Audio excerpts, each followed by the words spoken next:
Let us continue. Thank you again, Degen. I appreciate it. I'll say those exact same words to you. Great. You've got that right. Dr. Leskinen laughed innocently, like a child, at her cutting remark. You see the light in front of my room here. The cup on Dr. Leskinen's desk was empty. She poured him some coffee from the thermos. The sticky sweet cafe, alu that she liked. God, I gotta learn French. She had made it straight back to match the professor's taste. The room was filled with steam and a pleasant smell. This is a surprise. Maho bringing me coffee.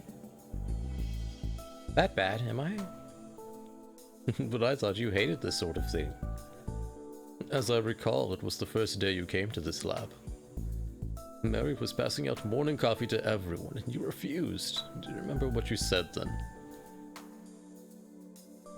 Come to work to make coffee? If you've got time to make coffee, why not get started on your work? I was in awe. I remember. This new kid was really something. That was such a long time ago. You don't need to bring it up now. Maho's cheeks swelled in embarrassment. Back then I was, well, everybody called me the girl genius. I kinda let it get to my head. Cafe Aluit is coffee with milk for anyone who's wondering. Looked it up. Ah! Thank you, Degen. Again, took the initiative.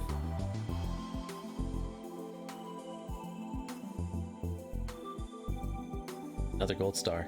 You earned it. I know better now. Mari was another scientist at the lab after Maho had apologized. They'd gone on to be friends. Hey, I'm the best. Yep, you are. So mean, Professor.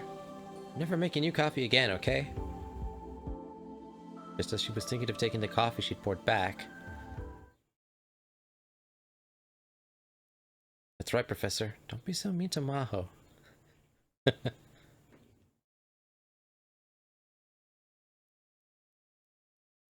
Heard a voice from Dr. Leskinen's computer.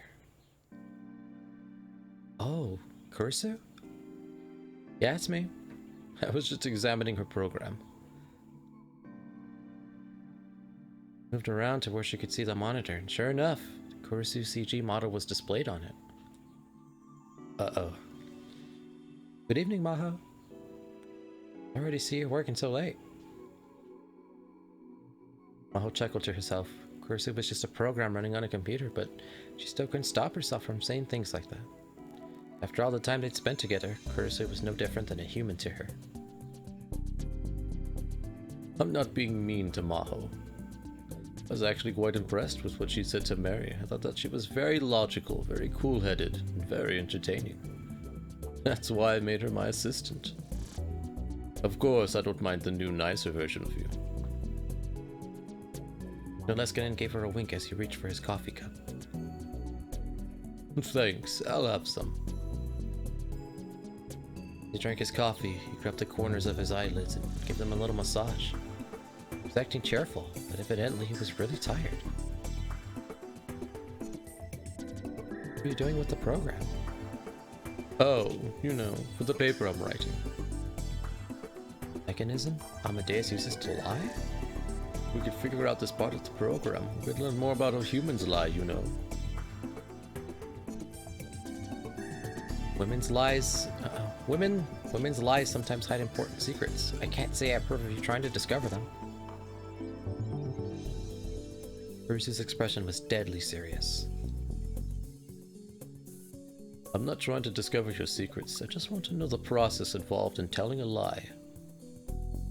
Well, that's fine. If I have to reveal something, I'll start by revealing Maho's sweet secrets. Hey, don't be weird. What are my sweet secrets anyway? Oh, I couldn't say. She played dumb. Sometimes Kurisu liked to joke around. It was infuriating, at the same time kinda cute. For example. You think I don't know about the stuffed animal that he got you at the arcade? Ooh. Huh? That's right, she's the one that said to get it for her. Trying to be the matchmaker. The first thing she thought of when she heard the word arcade was what happened back in Akihabara, Japan. She tried so many times to get the stuffed animal, failed each time. Rentaro had won it easily, given it to her. What about it? You've got it on your bed, don't you? What? What are you talking about? It's a present for your mom. Then what's it doing on your bed? Because your mom says she's looking for a new house and she's living in an apartment right now. I don't want to give her more stuff to haul around. Really? Really? Anyway, that stuffed animal is an important reminder of you. What's wrong with snuggling with it as I sleep? Oh, so it's on your bed after all. And you snuggle with it when you sleep? That's so cute. Tell me more details, please. Stupid computer program had tricked her. By the time she realized it, it was already too late. Both Kurisu and Dr. Leskinen would have been listening the whole time, or smiling at her.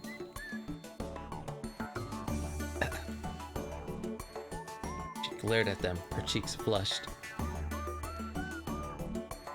Looks like Kurisu won this round, huh? It doesn't matter who won or lost. I'm going to bed. Good night. Turned to leave Dr. Leskinen's office, fuming. Before she could leave, Kurisu got in one final parting shot. Maho, you haven't talked to Okabe for a whole week. If you keep putting off talking to him because you're busy, you're gonna regret it later, okay? Listen. Are you really that insistent in getting me and Okabe together? Maho stormed over to the monitor, but Kurisu seemed unconcerned. Bruh. She came in to give some coffee to the dude, ended up getting humiliated. C'est la vie. Sometimes that's life.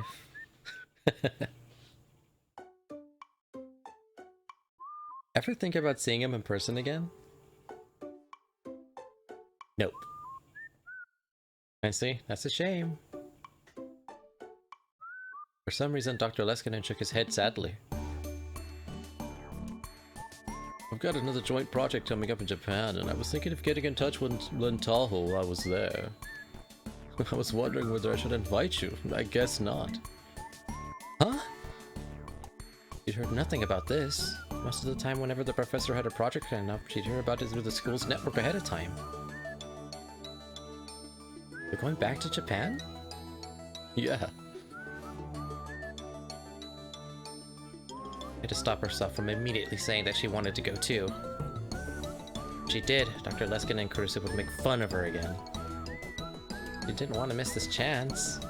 She was still a lot she needed to do in Japan.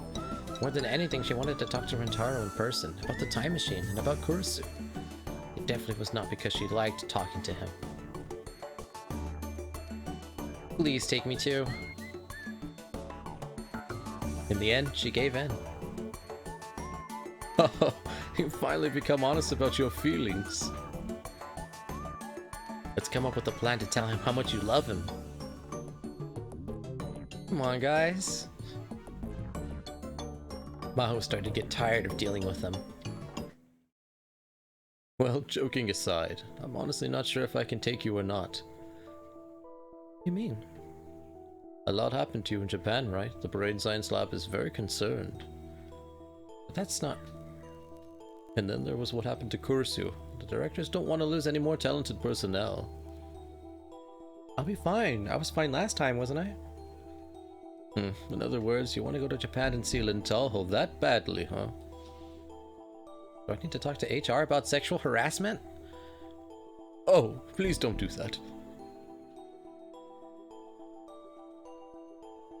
Why not seriously consider dating him?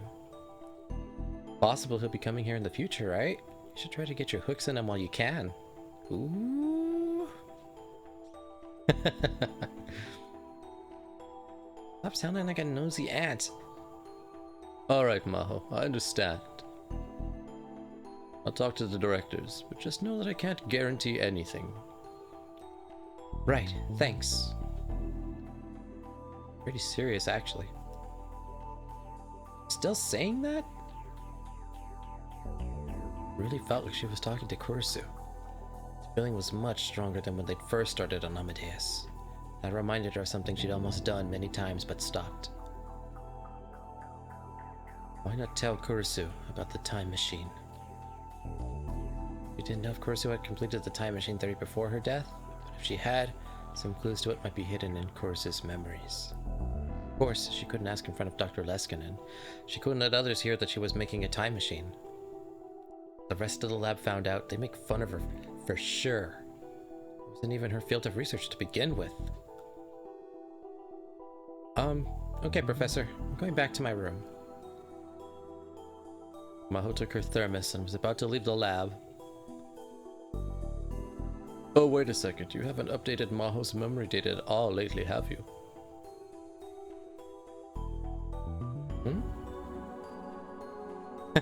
Pie jerk. And then we're back. The Amadeus Maho. Well, never mind. Right, too soon. Hold on, your time will come, T-Gen. Oh, the last time was before we went to Japan, wasn't it? Oh, about that. Maho didn't know what to say, he was right. Well, I had a lot of scary experiences in Japan. I've been thinking that maybe we shouldn't give Amadeus bad memories. I understand how you feel, but I can't do a comparison trial like this. Comparison trial involved loading memories from both before and after a given experience into Amadeus, seeing how it changed. Trials allowed them to see what effects experiences and knowledge had on the brain. But after Kurisu's passing, they became solely Maho's responsibility. Right now, the real you and Amadeus, you have such different memories that you're almost different people. Yes, that's true. At this rate, I'm going to have to take you off the project and ask someone else to do it. That's... Expression darkened. Stop talking to Kurisu all the time, and give yourself some attention. I'm sure she's lonely. Make sure you update your memories tomorrow, understood? Understood. Then she got in trouble. Ooh. Guy's not helping his case or being hated in the stream. Maho nodded her head and left the room. He was like, and finish your homework. The reason she'd given to Dr. Leskinen for not updating Maho's memories was a real concern. There was also another one. Pie jerk. This time I think we're good. Rentaro's words. Dr. Jerkin. That's a good one. You know what? For a pun that magnanimous.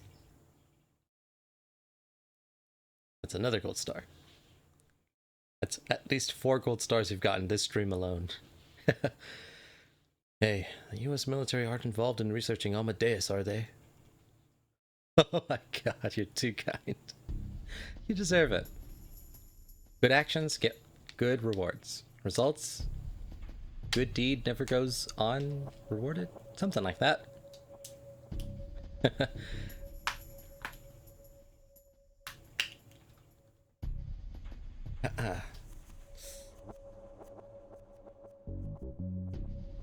Okay, continuing.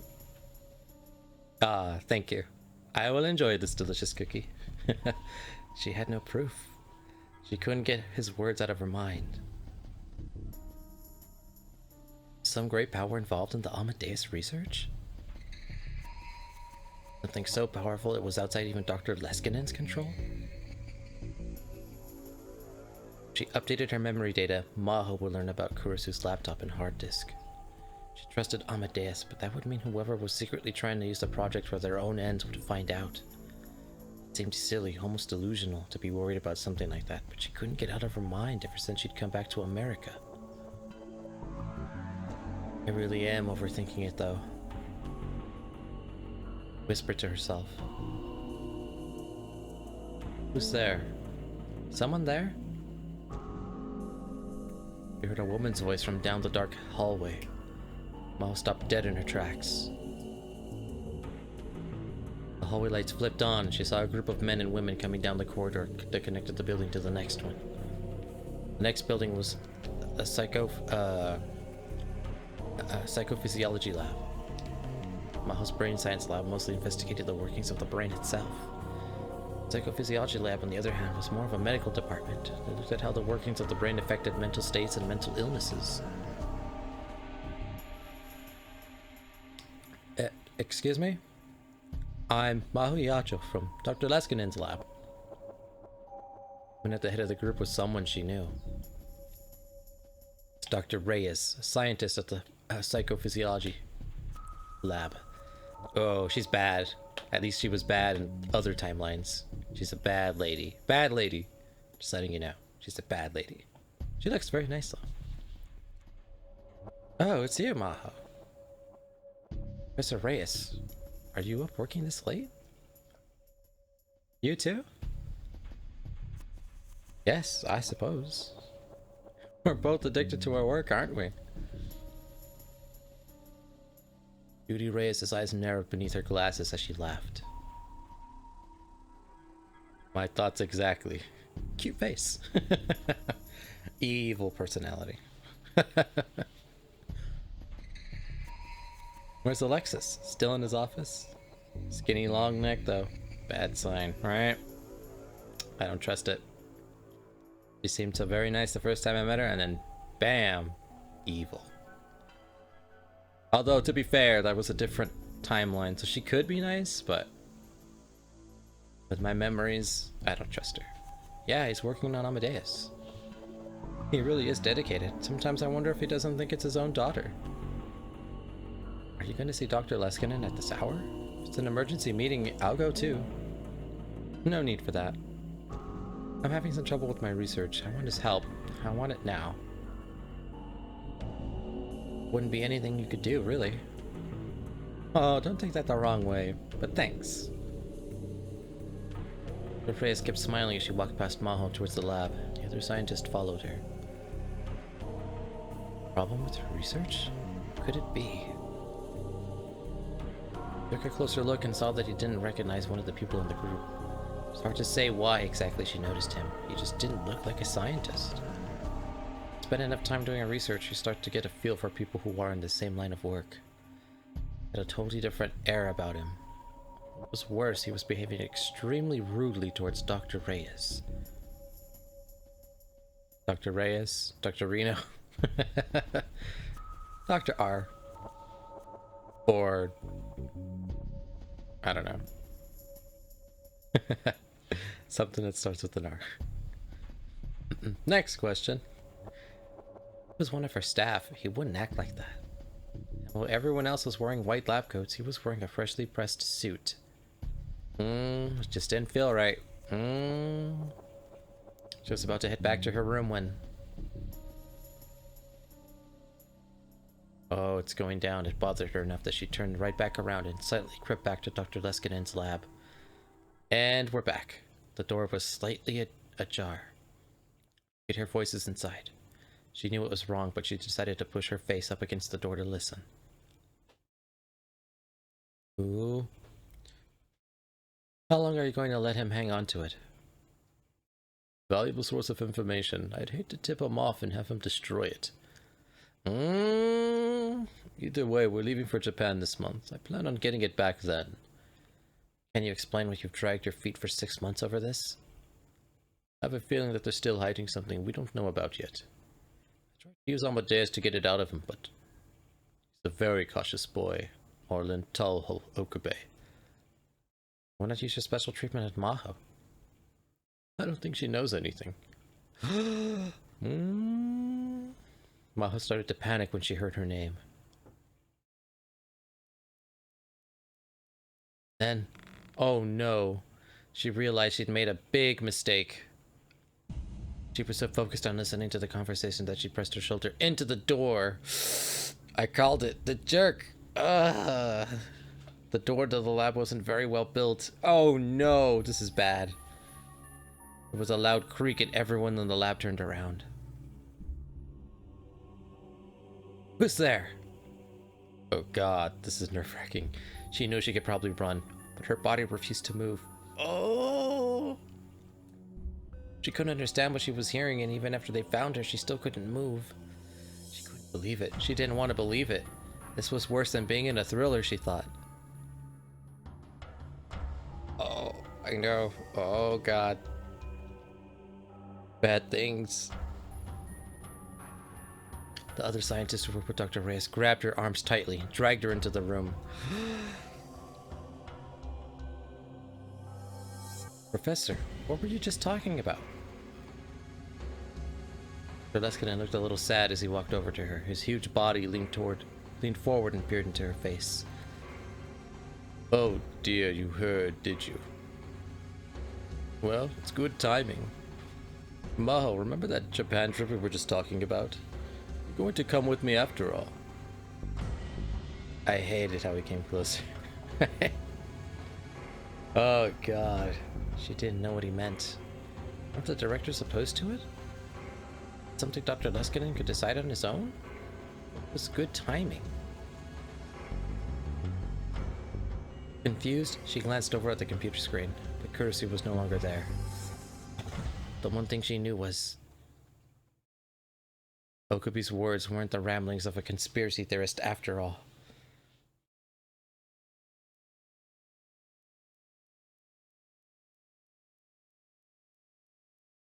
Almost July. The rainy season hadn't been that bad this year. Little remained of it had already disappeared. Temperature-wise, summer had come a long time ago. Summer. In other words, it had almost been a year since it happened. And then one Saturday afternoon, if I stayed home, not only would it be hot, but Dad would be on my case about helping with the family business. To get away, I'd come to the area around Ikebukuro Station. A year ago, I could have gone to the lab, but with Suzuha living there now, I'd mostly stopped going. That meant that it was hard to find a place to study on my days off. It was too much trouble to go to the university. Classrooms probably weren't open on weekends anyway. After a lot of research, I settled on spending my free days visiting this cafe near my parents' home and spending a few hours there. In fact, a lot of the other patrons did the same thing I did, buying a single cup of coffee, sitting there for hours on end. Some brought books, some brought computers. I chuckled to myself as I realized that I joined the ranks of the other normies. I want to go there. So cozy, right? One day, we'll take a stream field trip.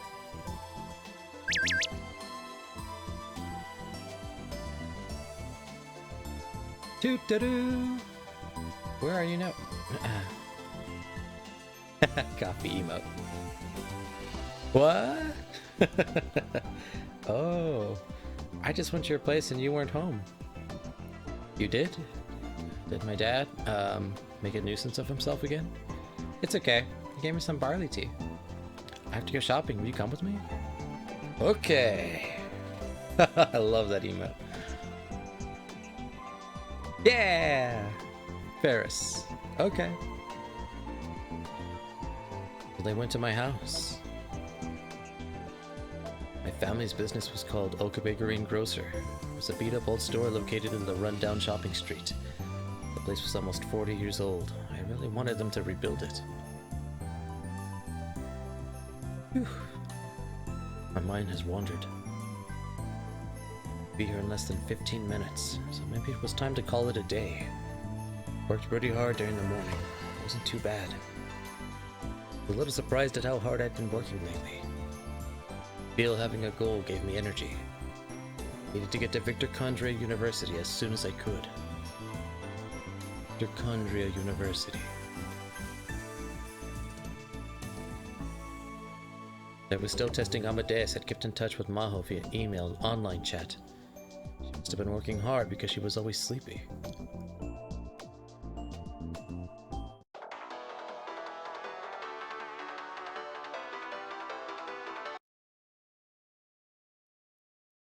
Poor Maho. I know. I know. Hello? What? Why's your voice so low? Shh, I'm in a cafe right now. Please don't call me when I'm busy with stuff. I have no way to know when you are, where you are, what you're doing. Or do you want me to watch, or do you want me watching you 24 hours a day? Are you saying you want me observing you while you sleep, or while you're taking a bath?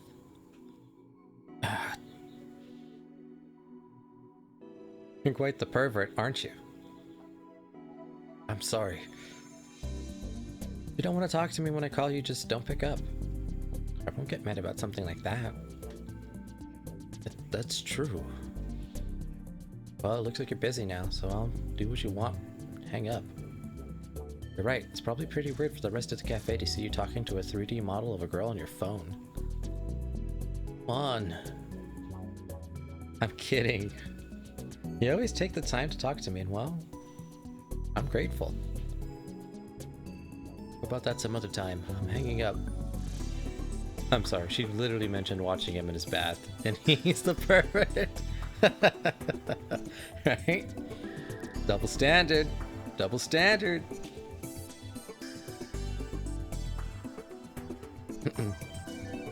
Women are right, they're right. When women are wrong, they're still right. Remember that. It's just not fair. Hey, wait. Bruce always talks so much. Everyone used to talk a lot too. Talking to her in a place like this always drew a lot of attention. It made me feel awkward. Screen and talking was embarrassing, was all. Once proposed that I talk to her like I was on a normal phone. What she said. Why do I have to stare at a close-up of the side of your head? It really was a selfish little program. True, true. Mayuri and I met up and headed for Tokyo Hands. When I stepped inside an air-conditioned store, I felt refreshed. If it was this hot in June, I shuddered to think what it was going to be like in July or August. She's a schoolgirl now. What are you going to buy? We're gonna make some signs for advertising, so I need poster board and highlighters and stuff. Are you going to put out a book at this year's Kamima? Cute, what the hell? Nope. It's for Okabe Greengrocer. Huh? What did you say? My family business? When I went to your house today, I talked to your dad about it. And I said that Mayushi would make them for him. Wait, seriously? Dad could be such a jerk. There's really no reason you have to do that. But Mayushi wants to do it. You're sure? Your mom and dad are always so nice to me. Okay, I'll get you something as a thank you present then. Really? That makes me so happy. I quickly looked around and saw that they were selling a lot of things you could use for advertising. Decided to mostly leave the purchase decisions up to Mayuri. Spent quite a while deciding what to buy. But well, maybe because of all the time she spent at Meikui Neon, her taste ran in the direction of cute and anime. Part of me thought it was dangerous to leave it up to her. But still, they'd asked her, not me. It wasn't any of my business. Just leave it to her. So I decided to wander around the store while Mayuri finished her shopping, but...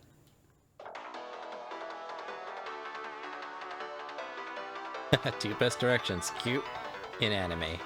Super kawaii. What's up?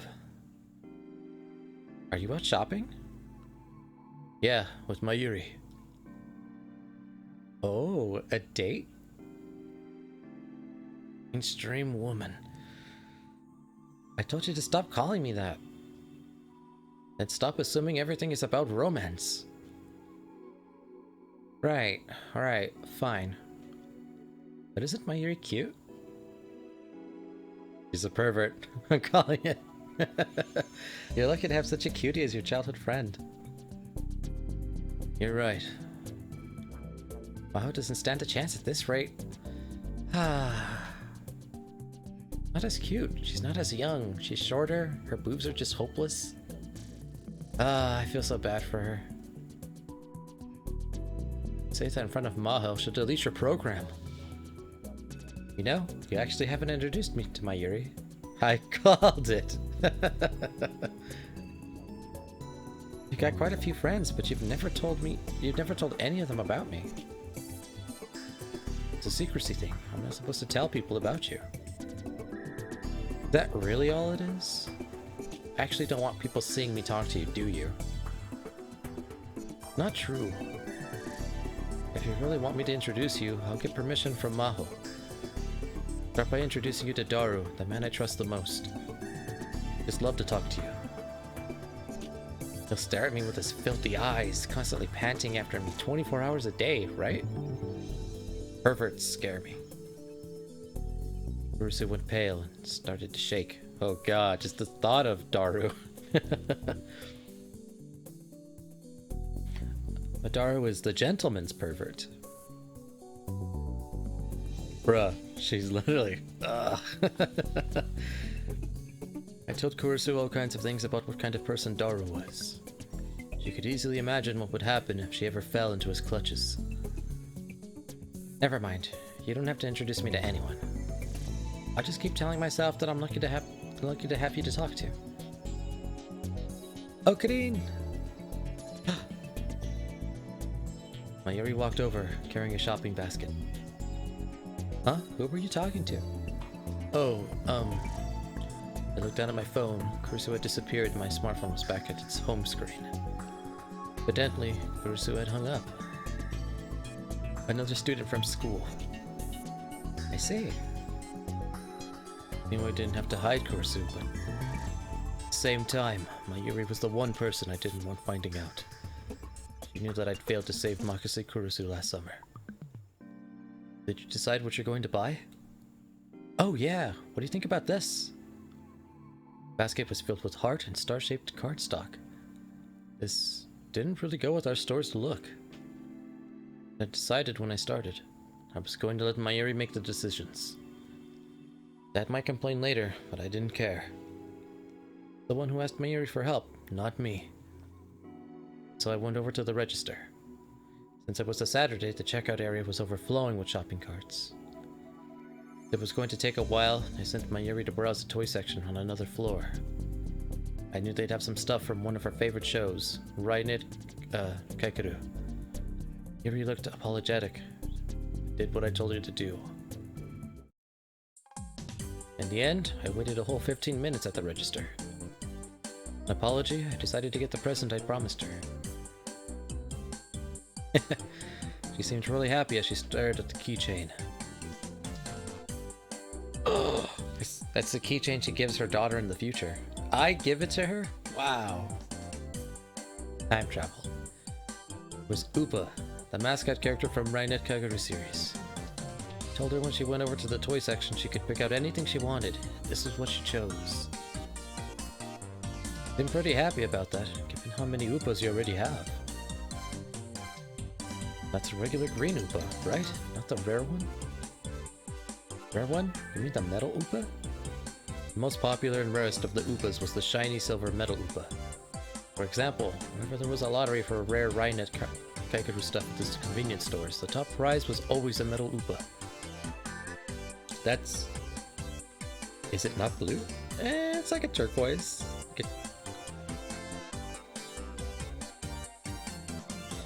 I thought it was blue, but apparently it's green. I guess we gotta get our eyes checked. Mayuri had told me once that they sold for tens of thousands of yen at auction. Tisk.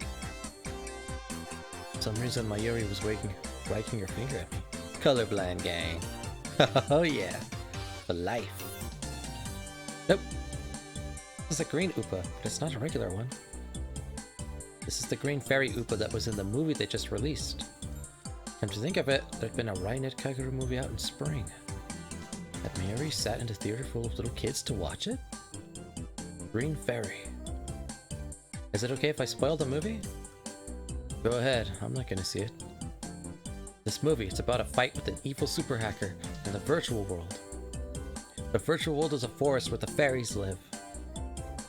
Mr. Super Hackers are really strong, and Kaikeru and Upa are in big trouble, but just when they're about to lose, the fairies come to save them. And it turns out that the fairies are actually the flowers in the school garden that had always taken care of.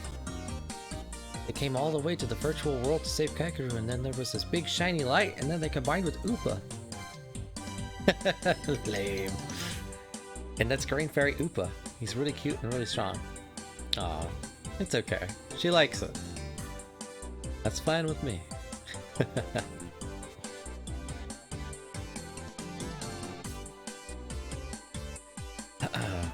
And that's Green Fairy Upa. He's really cute and really strong. I usually thought it was so great. I love stories like that. The director's a genius. I see. Rare for Mayuri to get this excited about something. Took a closer look. Saw the design was a little different from the standard Upa. Didn't know a lot about Upas, so I couldn't say exactly what was different. I've actually been spending a lot of time looking for this keychain.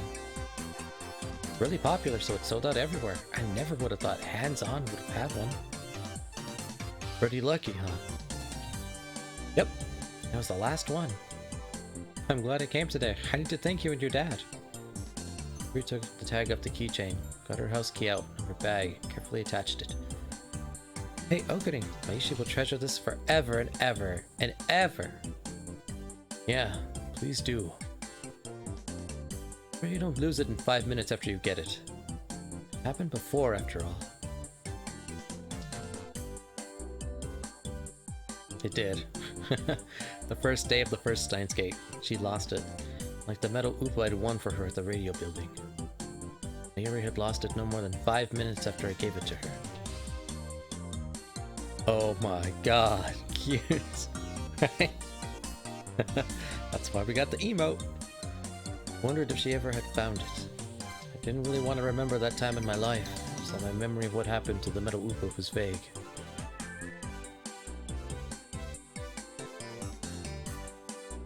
Yep, I'm never gonna lose it again.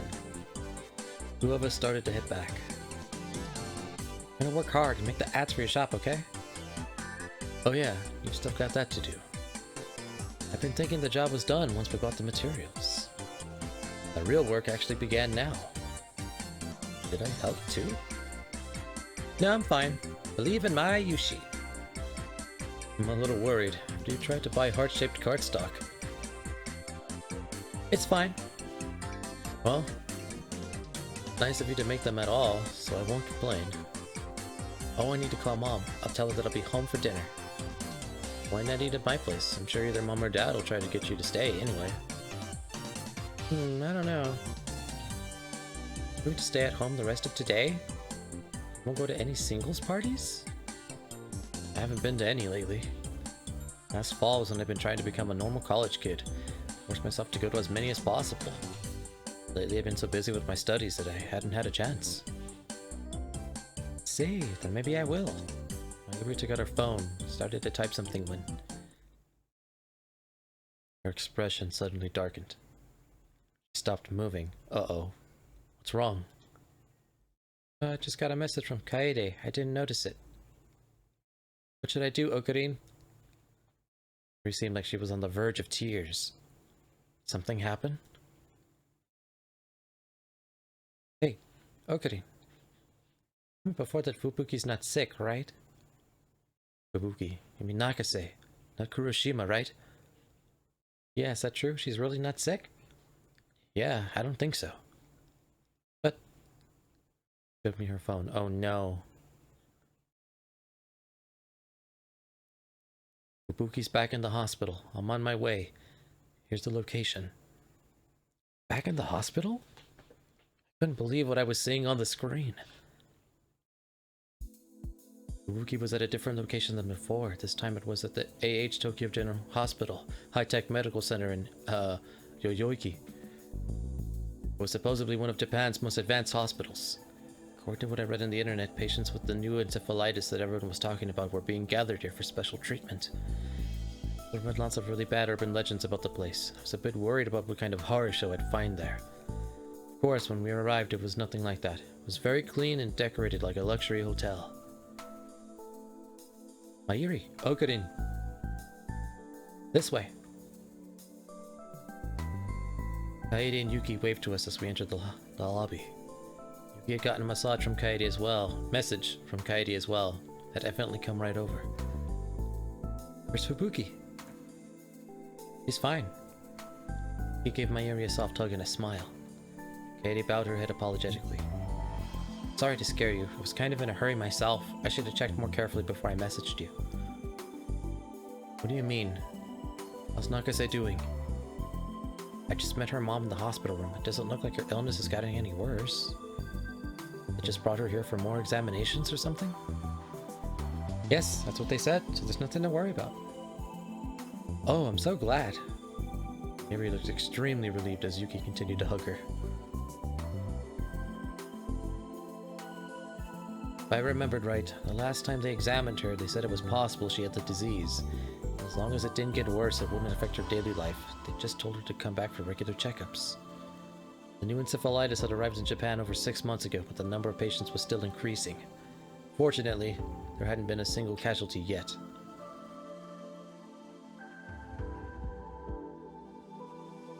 Pretty sure there's no illness, though. I was certain that they were calling encephalitis was actually something similar to reading Steiner. One time when I went to visit Fubuki in the hospital, I had secretly investigated the other patients. I wasn't able to get any proof, but I found out most of the patients in her wing had, to varying degrees, memories of the same world line.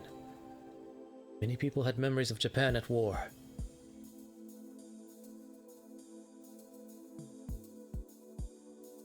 Can we see Fubuki? They say they're doing an MRI to look at her brain right now, so she's not in her room. I see. But it'll be done soon. Fubuki's mom told us to wait here. Kaede motioned to Mayuri, indicating that she sit down at a nearby sofa. Once the exam is done, she's going to come get us. I let the girls sit down at the sofa and stood next to them while I surveyed the lobby. It's an amazing hospital, isn't it? Yeah.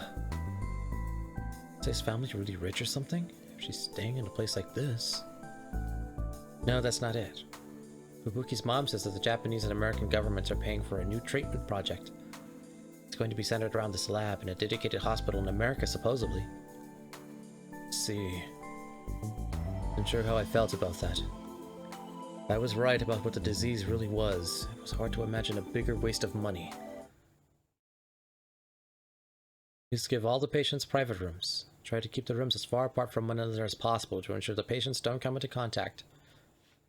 There aren't that many open rooms. You need to do it anyway. If the patients talk to each other, they'll start to share their dreams, right? Sure, that's true, but if the person hears about someone else's dream, their brain can trick them into thinking they've had the dream as well. Oh no. Oh no, no. Across the lobby, I saw an old Japanese doctor in a white coat and a big man in a suit who was frantically trying to talk to him. Jerk, go away. Oh, I'd seen that man in the suit before. Actually, it was a man I knew well. Professor Leskinen!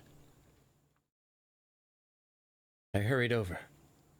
Dr. Leskinen, it's me, Okabe. Must have been wearing his translator because he was communicating with the old doctor in Japan.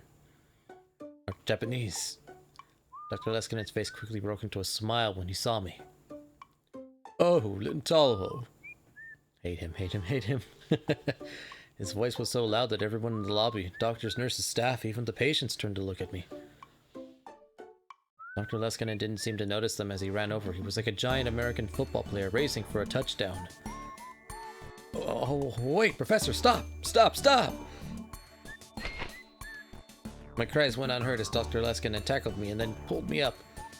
Then he switched from football player to pro wrestler and he swung me up and down. I felt like I was a little child. There was nothing I could do to resist him as he flung me around. A moment later, he noticed the cold stares of the people around us and finally released me. The hospital. I should be quiet. Oh my, I'm sorry. I was so surprised. I got a little too excited. Leskinen bowed to the people around him in apology. Leskinen, who's this young man? The doctor the Professor Leskinen had been talking to was staring at me suspiciously. Oh, well, I wasn't sure exactly what to tell him. It's not like he was really my professor. Claim to be a student. Which school are you with? If you're studying brain science like the professor. No, I'm... He'll be a student at Victor Condrea this September. Planning on having him come to my lab. Huh? I see. Victor Contra University, eh? That's a surprise. I looked over at Dr. Leskinen questioningly, but he just gave me a mischievous smile.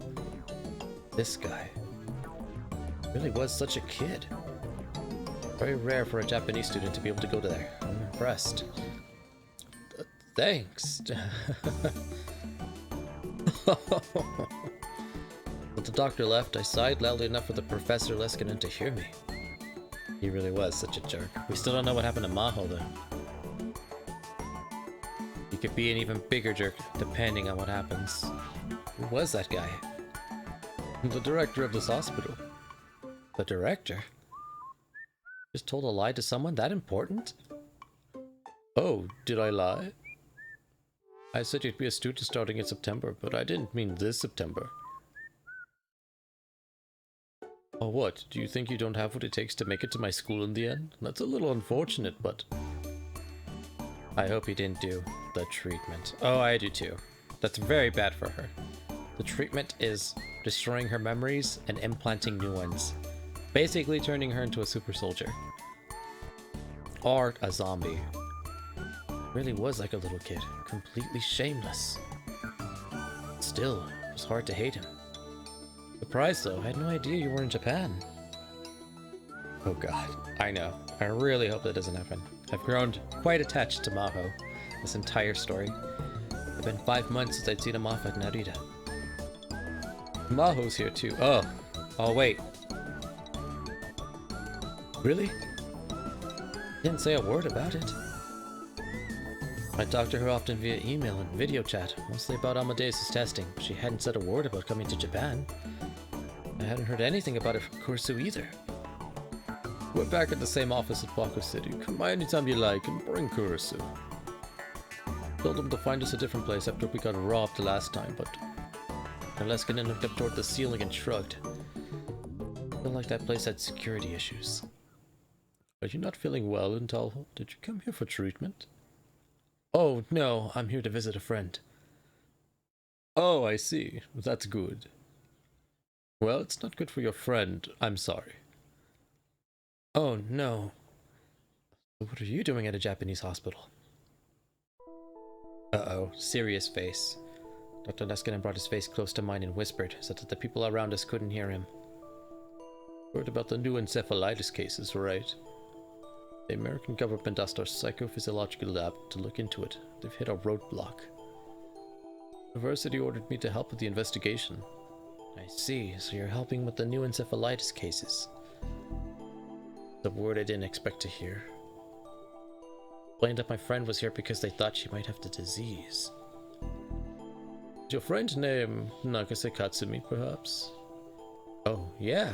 You met her at the Christmas party, didn't you? That's right. My interest in this new disease started with that party, you see. Both you and Katsumi collapsed, right? He was right, actually. In my case, I'd been sent to the other world line. Met up with her again several days ago. She demanded to know why she was being sent back to the hospital when she was just fine. Thinks if he has his jawline and stuff, he can be a cool evil guy, but no. Right? I don't like him. I do not like him. I'll admit, I kind of liked him in the beginning, but after what we've learned, he's on my radar.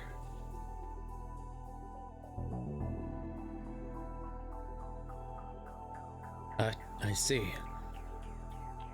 Well, it would make me happy if she was a bit more cooperative. No, don't like him. Alright, I certainly don't like him anymore. Huh? I actually feel really bad for both her and all the other patients. We in the Japanese team are doing what we can, but we just understand the results we're getting. And he got stupid eyes anyway. Dr. Leskin's usually chipper expression darkened. Man was such a ball of vitality that I hadn't noticed until then. When his smile disappeared, I could see the wrinkles that had formed on his face from exhaustion. Must have been working hard, like he said. To be honest, none of the other doctors thought we'd have this much trouble explaining it at the start. What's wrong, Natalho? Oh, well... There's something wrong? No. I'm a medical student, so this is all outside of my expertise. Wrinkled jerk. Okay, I'll stop for now. Okay. Let's save judgment for when we actually catch him doing something truly, truly unforgivable. Just about to tell him about my reading Steiner. Oh no! But in the end I could. Oh, thank God. This man can't be trusted. My uninformed opinion was wrong. It could cost the encephalitis patients their lives. I just couldn't tell him when I didn't have any proof. Then his face drew close to mine again. By the way, Katsumi was saying something very interesting. Oh no. Huh? She said something about not being sick, about how she was actually experiencing another world in her dreams. I told her not to say anything about it. I unleash all of my power when he does something. And that is the time, and I will be 100% behind you. Could she not help it? This was bad. I might start to doubt her sanity. Well, Nakase's got a very vivid imagination, maybe. She loves sci-fi and anime? Probably just said she has the power to experience parallel worlds because she saw it in some show somewhere. But then I used to say stuff like that. I tried my best to come up with excuses, but Dr. Leskinen still seemed concerned. Still, I was really surprised when I started participating in the treatment project. One of the strange things about this illness is that many patients share the same dreams. I'm assuming it's similar to mass hallucination.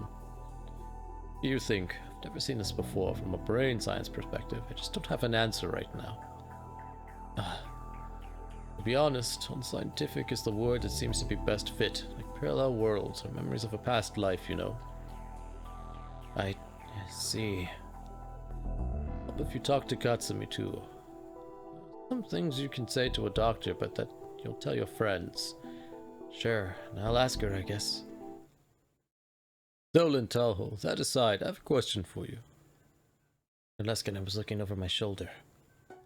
I had a sense of this at Christmas party, but your girlfriends really are cute, aren't they? Huh?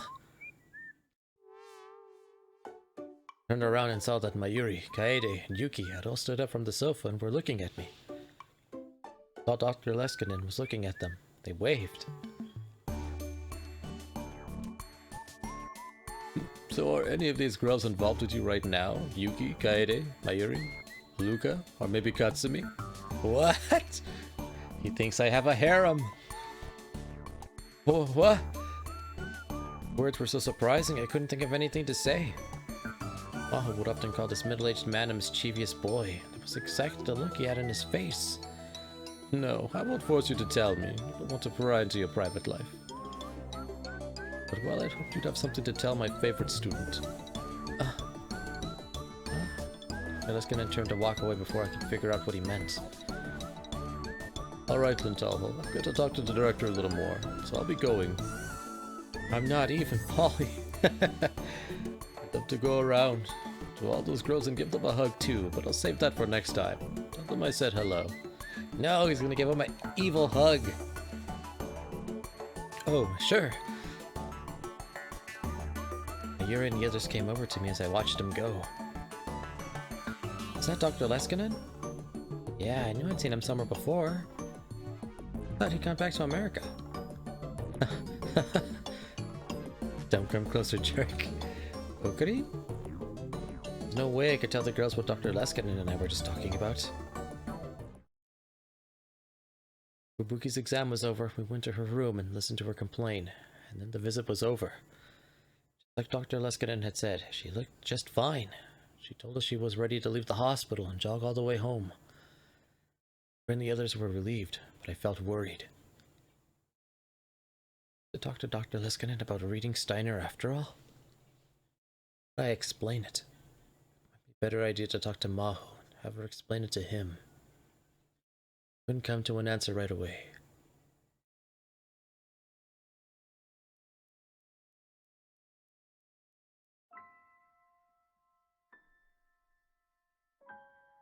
It was a very hot day, and 1998, when Suzuha said goodbye to Kagari Shina. Gone to get food and water from a local store. Wish she'd come back and open the hatch. Kagari was inside screaming. Oh, come on, how does this stupid thing work? Looked inside and saw that Kagari was slamming her tiny hands down on the control console. What are you doing? Huh? Kagari shrank back when she saw Suzuha. I'm not... This isn't what it looks like. Answer me. But... Woke up and you were gone. It was dark and the lights wouldn't turn on. It's so cramped and scary in here. So I tried to open the door. Then when I was fiddling with it, this happened. Kagari started to cry. Sorry, big sis Suzuha. I'm sorry, but I was really scared. I see. Suzuha relaxed her guard. Kagari had PTSD from her time as a war orphan. She hadn't fully recovered yet. Mayuri had once told her that she got very frightened in dark and cramped places. Makes sense if it was waking up in the dark caused a panic attack. Big sis Suzuha? Oh yeah. This is Mayuri's daughter in the future. She lives with Suzuha, Daru, everyone in the future. 2036 timeline. The time machine could only function with Suzuha's biometric authorization. Someone of Kagari's size wouldn't be able to break the console either. Passed out from the shock of time travel, so I wanted to let you get some rest. I'm sorry. Suzuha grabbed one of Kagari's tiny hands to help her up, and then led her outside the machine.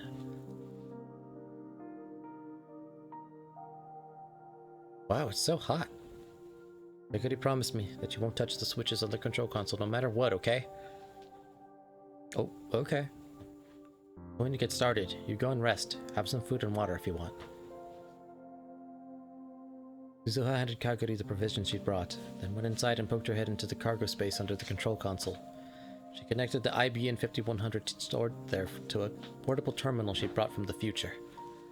But by all appearances, it was an early 2000 cell phone, but inside it was a miniaturized quantum computer from the year 2036. Of course, future Taro had made it himself. She booted up the IBN 5100, rows of numbers started to appear on the screen. What are you doing? Kagari was looking in from outside the machine. You study the year 2000 problem? I studied it a little at the orphanage. In the end, nothing happened, right? Y2K. That's what everybody thinks. It wasn't made public, but at the time, a lot of places and a lot of countries had serious problems because of it. Really? The issue was the computer, the IBN 5100. Got an old programming language on it, and the engineers weren't able to fix the program. In fact, they didn't even know that an important program existed that was written in this language. The race to develop the time machine was the beginning of the Third World War, but there's a chance that something that happened during the year 2000 problems and the divisions that resulted from that were a deeper cause. She didn't expect a 10-year-old like Kagari to understand this. She didn't feel like taking the time to explain. Year 2000 is a special year, you see. All of the world lines temporarily converge here. It means that it's possible the year 2000 problem has a huge effect on all the world lines. The world line in the gap that we're trying to reach, Steins Gate, is no exception. He looked down at the terminal connected to the IBN 5100. Is this a patch program to keep the year 2000 problem from ever happening? Right now, the terminal was converting the patch into a language used by the IBN 5100. The next step was to spread this program all around the world in the form of a virus, and the year 2000 problems that this era's engineers missed would completely disappear. The word connect appeared on the terminal's subscreen. Okay, it's connected. We've been told that in Japan in this era, ADSL was still in the test phase. Most normal users connected to the internet by low-speed dial-up using ISDN. In the major cities like Akihabara, universities, labs, and some big computer companies were starting to use fiber optic broadband. Some of them were even using wireless LANs. Suzuha cracked her way into one of those. Dad had laughed when he said that with 2036 technology, cracking late 20th century network security was a joke.